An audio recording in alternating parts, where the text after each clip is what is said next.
Peanut എന്ന അണ്ണാനെ അങ്ങനെ പെട്ടെന്ന് ആരും മറക്കില്ല.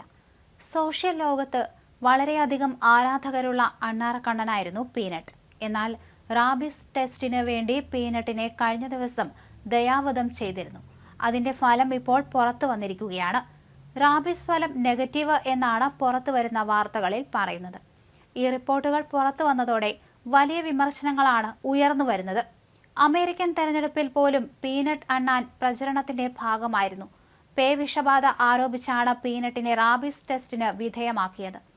ഒക്ടോബർ 30-നാണ് പീനട്ട് എന്ന അണ്ണാനെയും ഫ്രെഡ് എന്ന റാക്കൂണിനെയും പരിസ്ഥിതി സംരക്ഷണ വകുപ്പ് ദയാവധത്തിന് വിധേയമാക്കിയത്.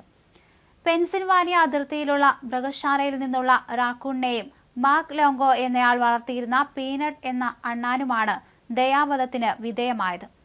സുരക്ഷിതമല്ലാത്ത രീതിയിൽ വന്യജീവികളെ നിരന്തരം കൈകാര്യം ചെയ്യുന്നുവെന്ന പരാതികളെ തുടർന്നായിരുന്നു നടപടി. പീനട്ട് എന്ന സമൂഹ മാധ്യമങ്ങളിലെ വൈറലായ അണ്ണാനെ വളർത്തിയിരുന്ന മാർക്ക് ലോങ്കോയുടെ വീട്ടിൽ നിന്ന് പിടിച്ചെടുത്തതിൽ മൃഗസ്നേഹികളുടെ പ്രതിഷേധം അണപൊട്ടിയിരുന്നു.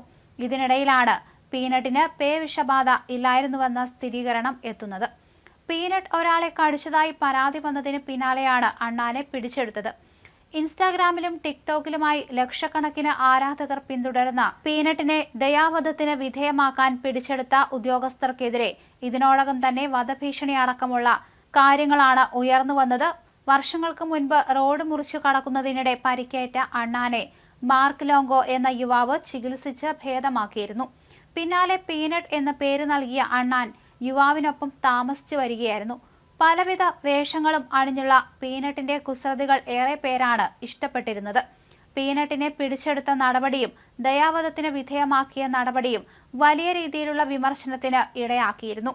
ഇതിനിടയിലാണ് മൃഗസംരക്ഷണ വകുപ്പിനെ പ്രതിക്കൂട്ടിലാക്കിയുള്ള വിഷബാധ റിപ്പോർട്ട് പുറത്തുവരുന്നത്. അണ്ണാനെ ഔദ്യോഗിക വളർത്തുമൃഗമാക്കാനുള്ള അനുമതി തേടിയുള്ള നടപടിക്രമങ്ങൾ പുരോഗമിക്കുന്നതിനിടയിലാണ് അപ്രതീക്ഷിതമായി മൃഗസംരക്ഷണ വകുപ്പ് പീനട്ടിനെ ദയാവധത്തിന് വിധേയമാക്കിയത്. 7.5 വർഷത്തോളം പീനട്ടിനൊപ്പം ജീവിച്ചിട്ടും തനിക്ക് വിഷബാധ ഏറ്റിട്ടില്ലെന്നും തന്റെ വായിൽ നിന്നും നുരയും പതയും വരുന്ന സാഹചര്യം ഉണ്ടായിട്ടില്ലെന്നുമാണ് പീനട്ടിന്റെ പരിശോധനാ ഫലം പുറത്തു വന്നതിന് പിന്നാലെ മാർക്ക് ലോങ്കോ പ്രതികരിച്ചത്. പരിശോധനാ ഫലത്തോട് മൃഗസംരക്ഷണ വകുപ്പ് പ്രതികരിച്ചിട്ടില്ല. നേരത്തെ യുവാവ് അണ്ണാനെ വളർത്തുന്നതിനെതിരെയും അണ്ണാൻ ആളുകളെ ആക്രമിച്ചതായും പരാതി ലഭിച്ചിരുന്നുവെന്നാണ് മൃഗസംരക്ഷണ വകുപ്പ് വിശദമാക്കിയത്.